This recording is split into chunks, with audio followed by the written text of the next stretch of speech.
if it's not immediately obvious already, that Harland is not joining us tonight. So John and I,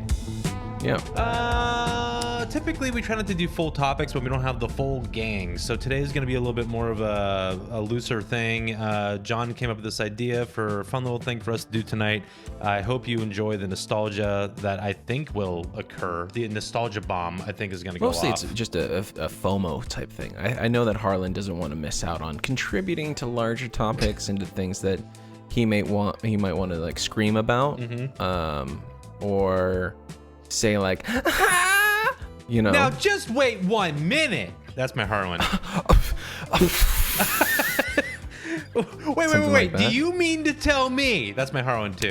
So yeah, I rigged up a very remedial game where I put a bunch of numbers on a wheel, random wheel spinner, and that correlates to a spreadsheet that I dumped a bunch of questions or statements about the internet and things that maybe somebody who just turned 18 might ask about the internet, or things that, you know, maybe we just remember about the internet. So I feel like it's going to be a fun thing to like get to know us and our experience on the internet. Let's lift the hood up. Let's see what's cooking under there. You know, let's see what's in there. Pull the baby. towel back a little bit.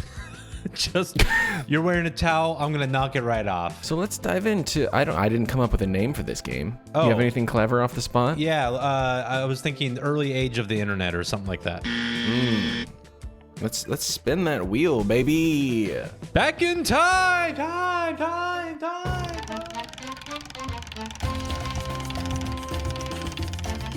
This wheel has 33 numbers on it currently. I know that we're not going to get to all of them. So, number 14.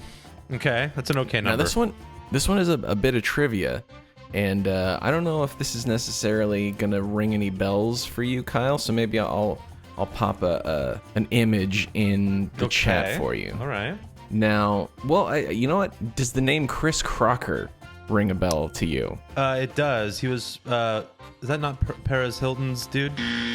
No. Well, maybe. But leave Britney alone. Leave Britney alone. What did Chris Crocker scream in his iconic video? Oh, okay. Yes. Just leave her alone. Yeah, I just remember like I can't remember if you. In my mind, he's wearing mascara, but like he just looks so distraught. Leave Britney alone. Please. Was Chris Crocker involved at all in the Free Britney movement? Is he still around? I have to imagine, because like when I remember seeing that video for the first time and thinking, well, this person is filming this like under the bed sheet. Like, right. It looks like it's not like in a room. It's like, you know, when you like made a fort as a kid and you had a flashlight. That's what it seemed like to me. Like he trying to block out the perils of the rest of the world just to get this one message out, which was to leave Britney Spears the fuck alone. Like, why? Just let her live. And I mean, that is very much still to this day. It ended up being an anthem, or you know, a call to action. So Chris Crocker, ahead of his time. Although, what was he upset? What happened? Do you remember what happened that caused that? So I just did a quick Google search. Oh no. Okay. So this video went up in 2007. Then 19-year-old Crocker shared an impassioned plea for the media and general naysayers to leave Britney alone. Now the 33-year-old social media personality is finally seeing some profit off of their iconic piece of pop culture. Crocker made more than $41,000 for the NFT of Leave Britney Alone at auction. Holy shit. Unbelievable. This was in April of 2021 that this happened. So they were involved in the Free Britney movement. Okay. So that's fun. Good for you, Chris. Like Chris would be like the poster child for that, like that figurehead of that I movement. know. Crazy idea. That name never came up during that, for me at least. Back to the wheel. Spin that shit, my man. This is a quote that says, the fact that we used to literally tell our friends BRB on MSN when we had to go to the bathroom, and now I don't get back to my friends' texts for days, if not weeks, and I'm like, oh, I'm sorry, I'm just seeing this. Yeah. So we're in the early internet. you have an AOL Instant Messenger or an MSN. I did not have one of those. And you have to say, I have to pee, so I will BRB. That has now become colloquial in our just vernacular. And I've noticed that I really only use BRB at work or in the Zoom chat now. Or when we're at a table and you have to go to the bathroom. Sure, but I think the big thing here, John, is that texting is very much like instant messaging. But the difference, John, is that when we were instant messaging back in the day on AIM or MSN or whatever, back in the day, you know what? You couldn't take that to the bathroom with you. That was attached to the wall. Yes. So you had, if the expectation was that you're sitting and engaging in the conversation, and you all of a sudden need to get up and stop, your cadence of responding is going to go down because you got to drop some hot links in that cold water. It's because it's just good etiquette to be like, hey, I'll be right back. But now you can take that right in the bathroom with you while you're dropping those hot links. You know what I'm saying? Exactly. So you can drop hot links to your friends while dropping hot links.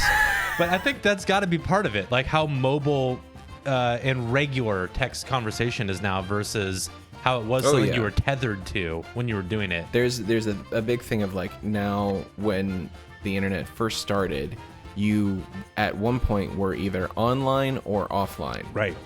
And now you're just perpetually online. Yeah. Perpetually available, perpetually contactable. God, that just actually thinking about it in that context makes me a little uncomfortable. But also it's kind of like, I know we've already talked about Kyle doesn't have any social media, but it is a little bit like that too, though. It's like having some sort of barrier from the internet for like a little bit. It's part of it, you know? Right, but I mean, you also can do that just avoiding answering text messages, which I do all the time.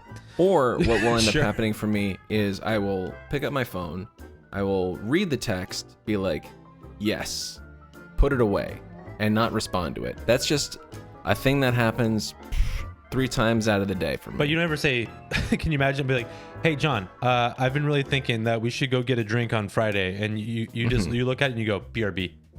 Yeah. That never happens. It's not like you're gonna be like, oh yeah, but BRB. In the middle of our like talks throughout the day, just being like, oh, hold on, I gotta pee. Yeah, hold on, guys. I'm really sorry, but I have to use the bathroom. What did we think was the pressure being online and not being able to immediately answer something? I think it was adapting to the idea that you're not having a physical conversation where you can see somebody, so you can understand whether they're listening to you or not, or paying attention. It was the first true disembodied like communication. I guess telegraphs might have something to say about this, but I don't know if people were sending BRB SOS right, like, yeah, via telegraph. Via telegraph, just lol. But you know what I mean? I think it was our first experience with like this weird, also like we were teenagers, like everything fucking mattered. Like it mattered if like you didn't respond to a thing, so there had to be a way to let people know that there will be a window of time where you will not respond, and it won't be rude when you don't do so. In speaking about this, I'm wondering if this is where my general anxiety came from. Probably. When this is when the you genesis? were like, yeah, this is the genesis. When you were sitting at your computer chatting to somebody and they didn't immediately respond to you, and you didn't get a BRB or like I'll be right back kind of thing. Like, did I offend them? Did I just ruin this friendship? And then they're gone forever. Exactly. And then you go to sleep like this at night, like looking up. What did they do? Back to the wheel. Spin that wheel, my man. So, number 1, okay, we're going down the line here. Teenagers before the internet. What did you do in your room during your spare time? What activities did you do? By like activities, meaning hobbies or things to pass the time. Were you easily bored? I got the internet. I think it's important to just establish a timeline. Sure. I got access to the internet in 3rd grade. I was born in 1987, so 3rd grade would have been 98 or 9. No. No, that's way too late. Yeah, 2000 when I was in 6th grade. So do that math, listener. I'm not gonna do it. But 3rd grade, I got my parents got like a gateway computer that had the internet, and it was in their bedroom, and we all had to share time on that thing. So you know, I've always I've had the internet since 3rd grade. You know, it's like it was always kind of a part of things, and it wasn't until I think I got my own computer in my own room in 6th grade. So like, I don't know if I really can like answer this question because I might have had access to the internet longer than or earlier than I should have. Or than you remember, yeah. Well, yeah. Well, it's like what I would do though is I would skateboard or play disc golf, or I didn't start playing guitar until I was 13, so I was already well into my interneting at that point. But I played a shitload of video games too, and those didn't require the internet back in the day. Oh, you know what I used to do a shitload? Was read books. I used to read a shitload of books, my man. I don't read books at all anymore. I know that's been kind of your own personal thing now, the library card and such, but I need to get back into reading books, I think. It's the shit, man. I highly recommend revisiting the paper physical active reading. What about you though? What did you do prior to the internet? When did the internet enter your life in a regular way? I think it was probably 5th or 6th grade, because I was born in 89, and it was a little bit later for me. I remember the family had a computer that had the internet on it. Right. And I don't think I got a computer until probably 7th or 8th grade. Okay, so even years beyond me. Because I had to type papers on the family computer for a bit, and that itself is a fucking time capsule moment right there. I mean, first of all, this is tangentially from this, but do you remember having to turn in papers on fucking floppy disks? It was never on a floppy for me. It was always printed. I had to print it off. My only experience with floppy disks really was like these old school fucking games that my friends would give me, like, got this from a guy. You're gonna be a tank and you're gonna kill the other tanks. I'm like, cool. Yeah. And it's like all grids and shit. But yeah, that's really my main experience with floppy disks. I think mostly for me it was playing drums in my garage, and I have a very visceral memory of, because I didn't have an iPod or anything like that to play MP3s, so I had a folder of CDs, enormous CD binder, and I had a sound system that was behind my head with speakers pointed at me. Jesus, yeah. And then I would play drums outward into the garage, so not only was it blasting music into my ears, but I was blasting music out. I had some very patient parents. All right, back to the wheel. Spin that wheel, my man. Yeah! I wish people could hear the fucking sounds. Well, I think we'll have to have Harlan put them in. I like how even though Harlan's on an episode, he still has to... He's still here. He has to edit this shit for us. Number 17. Ooh. Before the internet, we had to use a phone book. Yes, we fucking did. Isn't that Do you remember wild? getting the phone book? Yeah. It always wrapped in like a weird plastic to protect it from the rain. Did it just get dumped on your front door? Yeah, it would smack into my front door because whoever was delivering it had a little bit of rage within. I remember just like actually being able to look up friends' phone numbers based on their parents' names. Yes. You know? How fucking weird is that? Although, how do you get a number now? Actually, maybe you had more access to people's phone numbers back then than you do now. Like, how? Yeah, you could cold call whoever the fuck you wanted because people would answer. Yeah, they would. They were in the book. They would answer the phone too. Be like, yeah. Collins residence. Hi, Mr. Collins. I'm looking for your son, Jeremy.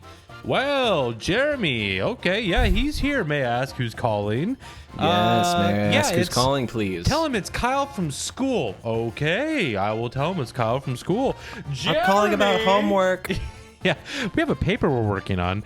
And then, the joy of like, I remember getting these calls too and being like, Kyle, so-and-so says they're on the phone for you. And it's like, huh? And then like, being like, oh, hey, what's up? And then like taking the phone and like taking the wire around the corner to the fucking room. For a time, at least our generation was resistant to answering phone calls, but I love getting a phone call. I know Gen Z is completely against it. They don't understand that, but I think that particular feeling is what we're chasing. I think for me, what the issue with phone calls right now is that if my friend is calling me or my parents are calling me, to me it means something's wrong. Like, yeah, I get that feeling all the time. I'm like, oh fuck? Like my dad fucking butt dials me all the time, and I'm like, fuck, who died? What's going on? Like, and you just get rustling in dungarees. Yeah, well, last time it was his entire experience at the grocery store. So, good. Yeah, which is fine. But it's like, I remember when you were talking about, you started hanging out with a crew of dudes that were into phone calls. Yes. And I was like, you know what? I'm going to fucking do that too. And so instead of texting you, I would start calling you. And I think it was more efficient overall. Oh man, I love it. Honestly, I'm a big fan. The problem is I don't really have great reception at my house. So it's like I can really only take phone calls outside of my house. Like in order to, like I had to talk to my cat's vet today. I had to go out into the garage and then out of the front of my house to talk. I'm on the sidewalk on the phone. You know what I mean? I don't understand it. My folks don't have cell phone reception at their house either. They have to be in one room that's like near the router, and it's like, how the fuck did we get here? Like, we can download and stream anything from the internet in the drop of a hat, but you can't get a fucking phone call at clear reception. That's a fucking good point. Also, did your parents have a landline? Yes, I want to say yes. My I think they do. My parents do, and it's actually making me think I kind of want a landline. Can you imagine just like I want to call the Kyle hotline? Oh my god! Please get a landline with a fucking rotary phone that just like lights up like the bat signal or something like that. Yes, dude. Like, I get a free fucking landline from my ISP, so it's like I should just fucking do it and set it up and make it an aesthetic thing, and people can just fucking call me, and I wouldn't worry about reception, and I could also call businesses and not I'm doing it. It's done. I just convinced myself. I love it. I'm getting a fucking landline. Get a hamburger phone or something, or like a banana phone. I like a football phone. I think that's a good. Yes. Yeah. Wow, this is great. Look what we've got out of tonight already. I love this for you. I'm very excited about my new landline. Spin that wheel. Spin that wheel, my man. Number 25, and we've got. Remember your top 8? What? Oh, like on MySpace? Yes. Which I think eventually extended to a top 10. It was a top 16. Oh, that was past my time. There's no way. I remember looking at my friends' top 8 to see where my ranking was. Oh, like where you sat in their world. Yeah, because you could adjust, you could like bump people up, and obviously if you were dating somebody, they were your number 1, and if it wasn't, like, for those who don't know, who are listening to this, who never had a MySpace or who missed the boat on the awesomeness that was MySpace, on your page, parents are calling. It's too late for you to be out. Yeah, your page, when you would land there, was kind of a personality explosion. You could have the page when people visit your page. You could play music. It would have a custom background. This is where most people cut their teeth with HTML. Yes, flame graphics, glitter graphics, like whatever you fucking wanted. like blinking weed plants everywhere. But on the very top, it was a box that said Kyle's top 8, and I would choose who I would honor of my friends. It was like this crazy social pressure to like, it's like, well, Jenny slipped last week, so I'm Tucker, you're in. Bump her. You're in the 8 spot, my man. So welcome to the inner circle. But it was like this weird revolving door of like, I don't know, just it's tough. To make it even older, it was speed dial for our generation. So Kinda everybody was. who else was like vying for speed dial positions, it became the top 8. But yeah, you could get kicked from somebody's top 8 pretty quick. Yep. If you messed up, you fuck up, you're gone, dude. No mercy. Those are coveted spots. You can't be fucking around if you're in someone's top 8. You gotta be on your A game. Yeah, I mean, I definitely would constantly monitor where I was. I'm pretty sure, due to my already existing social anxiety, if I'm not mistaken, I just put bands in my top 8. I don't think I put any people. That's a good way to just nullify, not hurt any feelings. That whole thing. But it was like, yeah, I'm gonna put fucking AFI and The Offspring and you know, whatever bands. Oh yeah, like a lot of local bands that would have fucking MySpace pages and stuff. That way I didn't have to have that conversation. Look, you're probably wondering why I dropped you from the 6th spot to the 7th spot. Well, Yeah. I do think we've been drifting a little bit, and the way you kind of did me dirty in science class, Didn't pass notes. I don't forget these things. You embarrassed me in public. Popsicle sticks also can give splinters. So, yeah, I don't know. It's like I'm glad that's behind us at this point. Is there any equivalent in the modern day? We don't really have a lot of that stuff as far as like ranking systems that are public like that. I think all of us were pretty scarred at a young age, so Yeah, that's fair. we're spinning the wheel again. Okay, look at it go, round and round. It spins, it spins, it spins. Number 11. This just says stumble upon. Oh, An internet nugget from, let's say, the early 2010s, yeah, maybe? I was 2010s? 2010. What was in my mind? It was a Firefox add-on. When did Obama get in there? 08? 28. Oh yeah, 2008. 2000. No, John. 2008. It's 2008. 2008. 2008. No, John. Actually, I think this is a perfect time to talk about this. We don't say 2008. We say 2008 because 2008. we never said 1908. Nope, we said 1908. So I'm sure there are people that did say 1908. I just have to. We can't do it. You can't. I think the issue comes in with the 11. Does it? I guess it doesn't actually. I'm like, actually, it sounds pretty good. Like 1108 sounds pretty tight. Anyways, 2008, John, take it away. I remember installing that and losing hours. I remember putting that in Firefox. Basically, it was just an add-on in the early edition, or was it an add-on, or was it just yeah, it was. It was a like, website that you could just no. hit a button? It was an add-on that a button would appear in your little browser window. You can go to its settings and tell it what you're interested in seeing. Yes, that's right. So you could select what you were interested in, and then you would hit a button, and it would randomly generate an internet landing page for you to discover something new. And the idea was that you would trip your way through the internet and find something fun.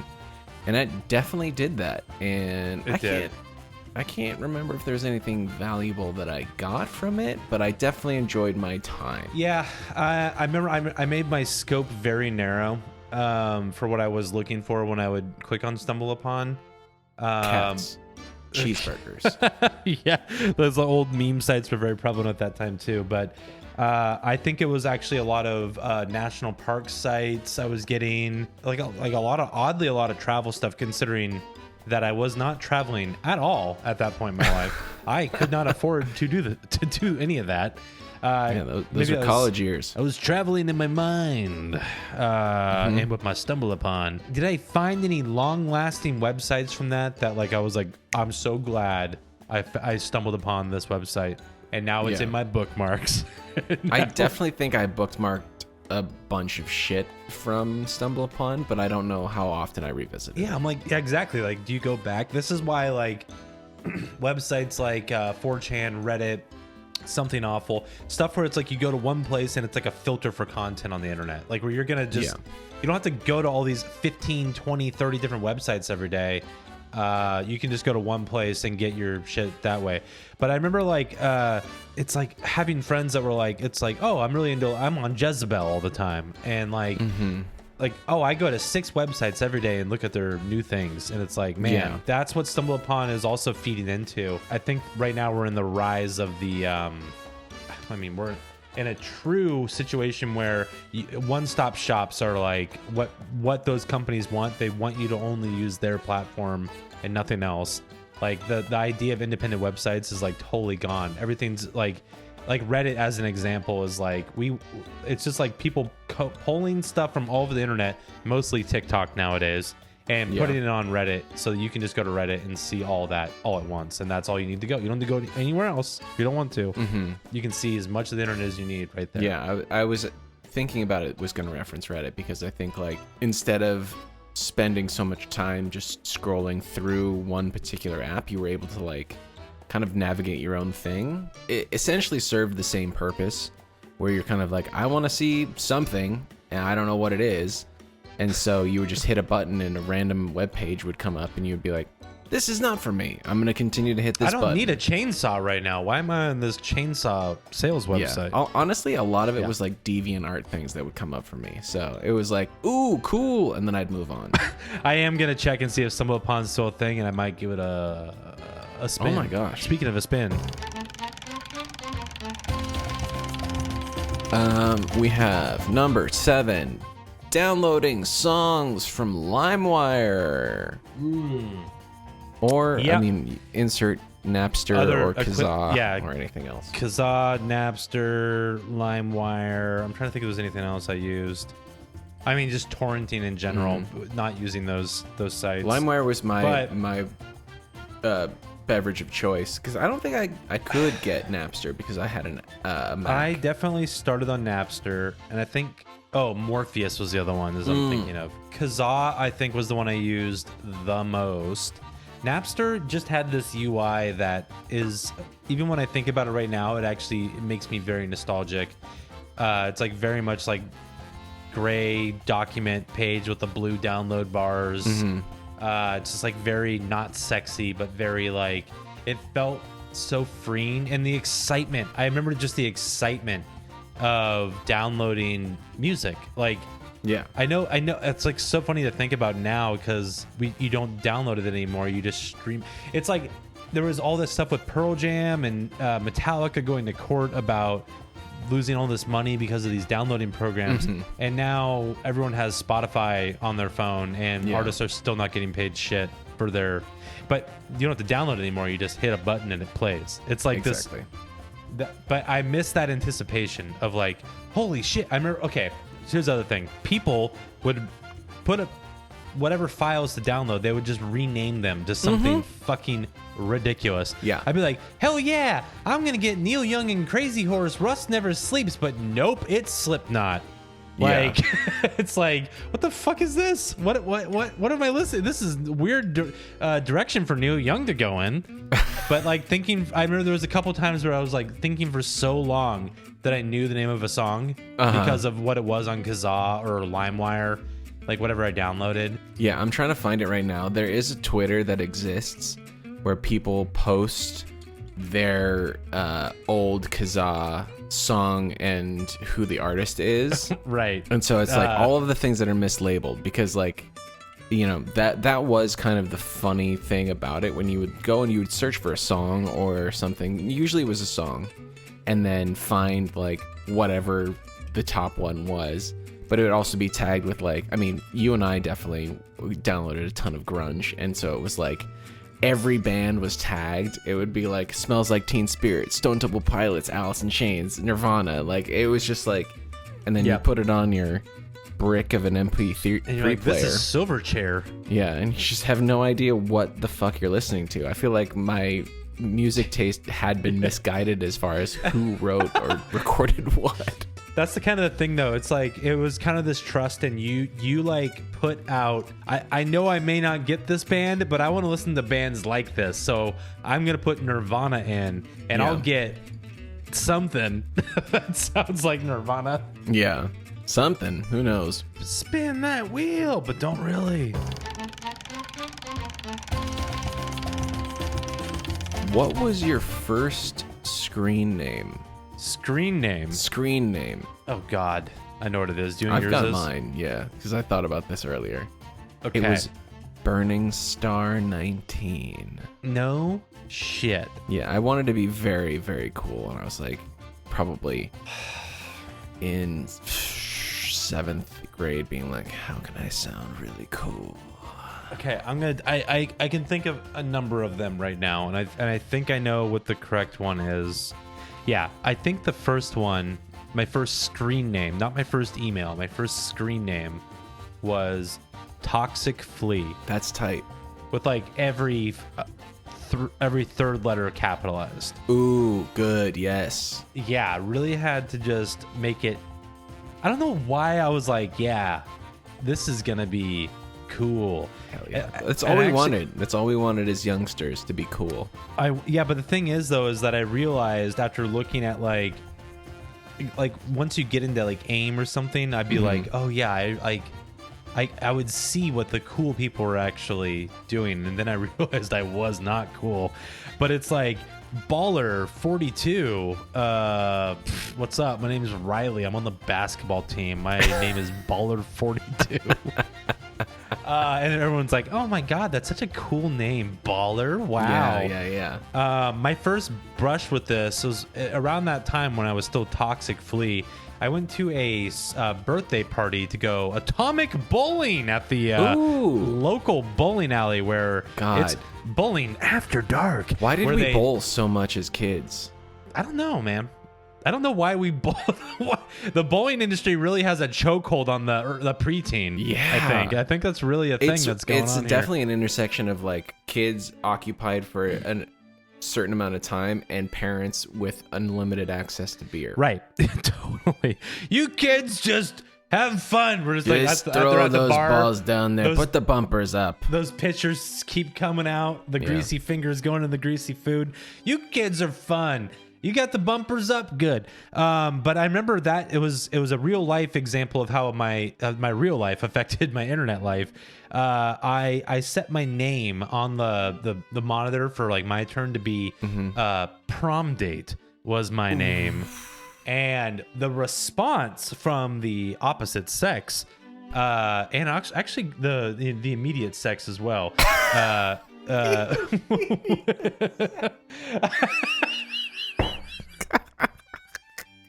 I was like, oh, okay, this is how you pick a cool screen name. Not Toxic Flea. We're retiring that. Yeah. And so I went home and I was like, okay, prom date really fucking worked. I can come up with something like that isn't. I should have just done prom date. But no, John, I chose. I was like in 6th or 7th grade and I was like Indy 420. Not understanding. He just shot and bricked it. I did not know what 420 meant at that time, but I was thinking about skateboarding terms. I was like, yeah, cool, indie, independent. And then I was like, 540 sounds weird, 360 is lame, 420 is a cool sounding number. Let me split the difference. Anyways, I had that for a few weeks before I realized that someone was like, do you like to smoke hella weed? And I was like, I've never smoked weed or even seen a bong in my life. Actually, that's not true. I'd probably seen a bong. But then I went to what did I do after that? I can't remember. I think I went back to Toxic Flea. I can't believe that you accidentally put 420. Out of all the numbers in the world, I chose 420 for my. Also, in Indy 420 was also all capitalized, all weird and. Of course, it was. That was what we did at that time. I want to be edgy. I want to be fun. I want to be bouncy. I'm trying to attract attention from the immediate sex. The immediate sex. Beanie Babies were the cryptocurrency of the 90s. It's kind of fucked up. I'll take you one further. That company, Ty, whatever, they didn't just make Beanie Babies, baby. They made other things, and I collected those. Did you have any Beanie Babies? Yeah, I definitely did. Yeah, me too. But I also was uninterested in them in the meantime. I was much more interested in their, like, larger creations. The Beanie Daddies, let's say. There were Beanie Daddies. I got gifted them. I was a long-haired, chubby kid who was into Metallica and Kiss. So Beanie Babies. I had no need for a Beanie Baby. I was gifted them. Okay. And I think it wasn't anything that was like an obsession of the parents being like, let's give the kid this so that we can make money in the future kind of thing. It was like people want these things, and so we're just giving them to the kids kind of thing, and I didn't care about them. So I definitely was like, I think this was maybe like kind of like an early sign of my nerddom, because I was like kind of into the collectible nature of them. I wouldn't take the tags off. I would arrange them. I had like a ledge kind of like over there. Yes. Where I now have my nerd books over there. I would have my Beanie Babies. There was a candy store in Santa Cruz. In the back, they sold stuffed animals. And there was like the full-size Ty or TY things. I remember my brother would like always like he would get all the dogs, so he was collecting all the dogs, and I was buying all the cats. Nice. So I had all the cat stuffed animals. He had all the dog ones, and it was like this early thing of like, I like to collect toys. It's like a genesis for me of like the origin story of like, I will be a collector. Yeah. And now I've got Bigfoot, I've got Link, I've got the whole gang. You know what I mean? I think prior to Beanie Babies, I was already collecting baseball cards, and I had like a gross amount of baseball cards. Yep. So I think I was already pretty preoccupied with stuff to do. I wasn't that interested, but I saw everybody spin out of control on it, and I love thinking about everyone that bought hundreds of them and put them in a storage container thinking they were going to be worth millions someday. Much like NFTs, let's face it. Yes, they were maybe the cryptocurrency, because I think there was a peak where you could resell them for probably twice their... That's a good investment. You buy 100 of those bad boys, and you truly do become the Beanie Daddy at that point. Yes, so there were larger ones. I don't think I ever saw those. Yeah, they had regular ass stuffed animals too that weren't just like literal bean bags with like a face. Got it. I know, John, you weren't present on our PP episode, yes. But I think PP is the modern day cryptocurrency. Just kidding. The modern day Beanie Baby. All right. Well, do you want one more? What do you feel? Do you have one that has a potential for a short answer, like a humdinger from each of us to end it out? Just like a one-line answer. Let's see. Like, I want to be able for us to both mic drop. Did people actually poke each other on Facebook? Yeah. Yeah. Oh yeah. Yeah, we did. Oh, yeah, we did. And then if you didn't get poked back, you fucking died. You burned that shit to the ground, my man. Yeah, it's the same anxiety that if you didn't get a BRB on AOL Instant Messenger, or if you weren't in someone's top 8. If you weren't in someone's top 8.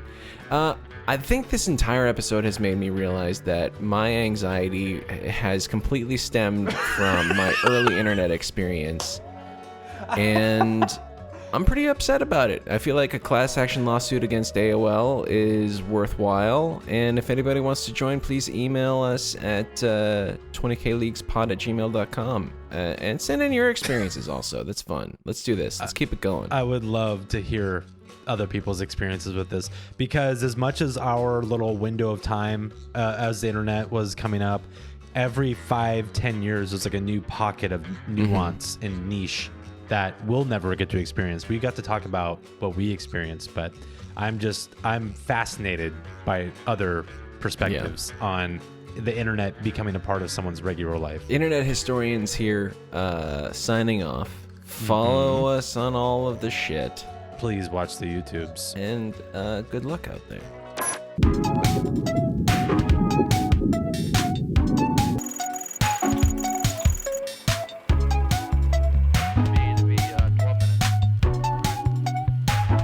And everyone wanted to know which president was the true throat goat. And okay, I do remember this.